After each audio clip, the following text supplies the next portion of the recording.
«21 ottobre.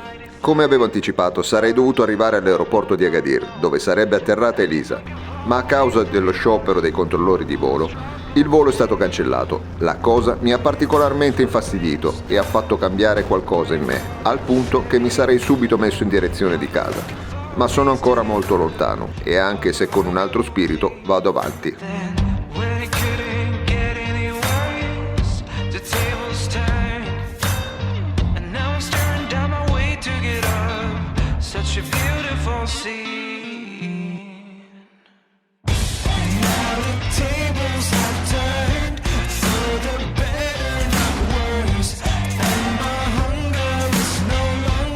Come al solito, lascio fare al navigatore, escludendo strade a pedaggio e autostrade che vedo sparire tra le montagne. Destinazione Marrakech. Si sale in fretta, arrivando subito a 500 metri, per poi salire più dolcemente. L'asfalto è bruttissimo, in alcuni punti sostituito dal cemento, in altri manca proprio.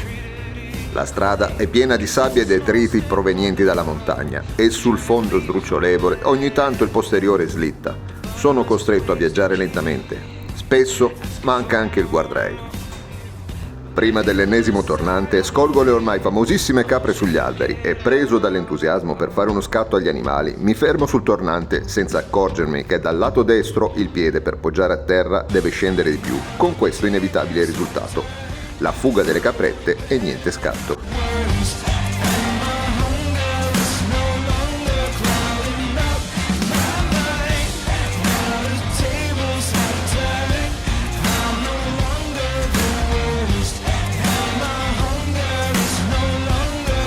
E come se non bastasse, sottilissimo ghiaino sui tornanti.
La ricompensa è il paesaggio della vallata che corre lungo la strada. Per i più curiosi, cercate su un qualsiasi navigatore la strada che va da Lamnisla ad Argana, andando a scoprire la moltitudine di curve di cui è fatto questo tratto montano di circa 34 km, ad una quota al di poco sopra dei 1000 metri. È decisamente invitante.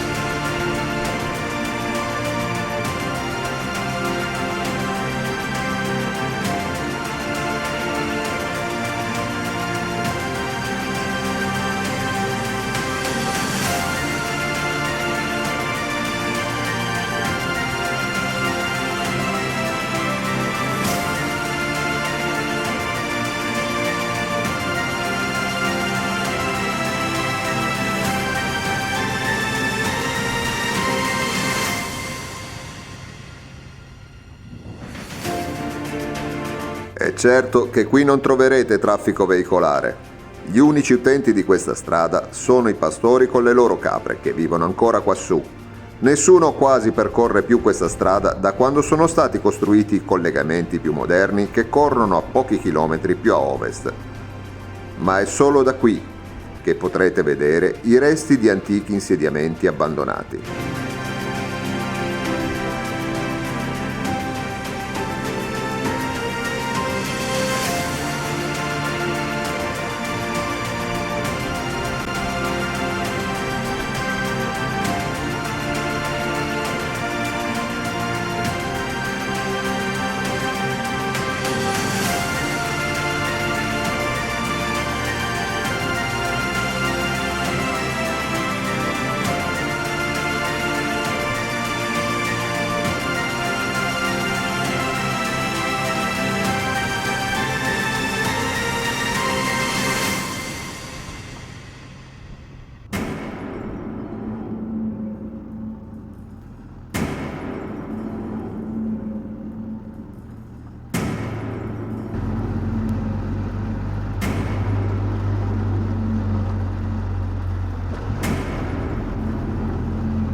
Ragazzi, ce l'ho fatta.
Entrando a Marrakech si ha l'impressione di essere in una delle tante città d'Europa. Stessi ritmi, stesso traffico, ma è dietro quel muro il vero cuore di questa città. Sono in cerca dell'Hotel Majorelle, 35 euro a notte. È situato in modo strategico per visitare la città ed è dotato di garage, secondo me indispensabile per soggiornare senza la paura di danni o peggio alla moto. A 5 minuti dai giardini Majorelle e a 15 dalla Medina. La fila che vedete sulla destra è per l'ingresso ai famosi giardini Majorelle, ideati dall'artista Jacques Majorelle nel 1931 in epoca coloniale.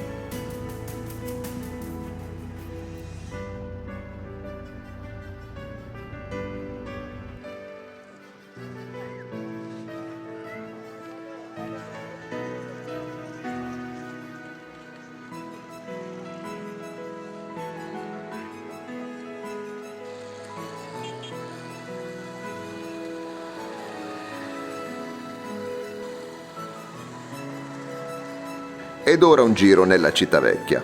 Fondata nel 1062 e poi denominata Città Rossa per via del colore della pietra con cui vennero erette le mura nel 1122.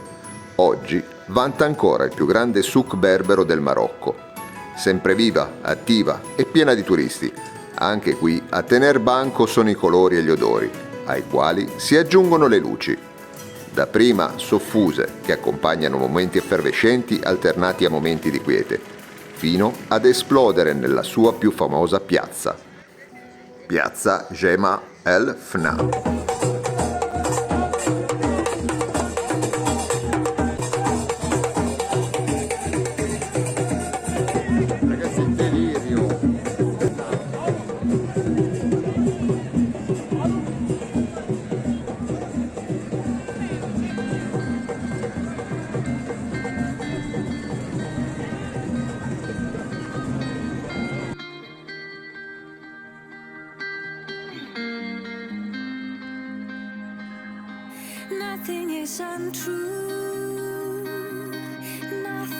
Le bancarelle illuminate che vedete nelle foto o video che hanno reso celebre questa piazza altro non sono che trattorie all'aperto, dove potrete gustare piatti tipici locali scegliendo direttamente dal banco. E se volete portarvi a casa l'ormai irrinunciabile scatto con vista dall'alto della piazza, senza necessariamente dover cenare in uno dei ristoranti sulle terrazze, cercate il Café du Glacier. Al costo di un caffè potrete gustarvi la vista dal gran balcone.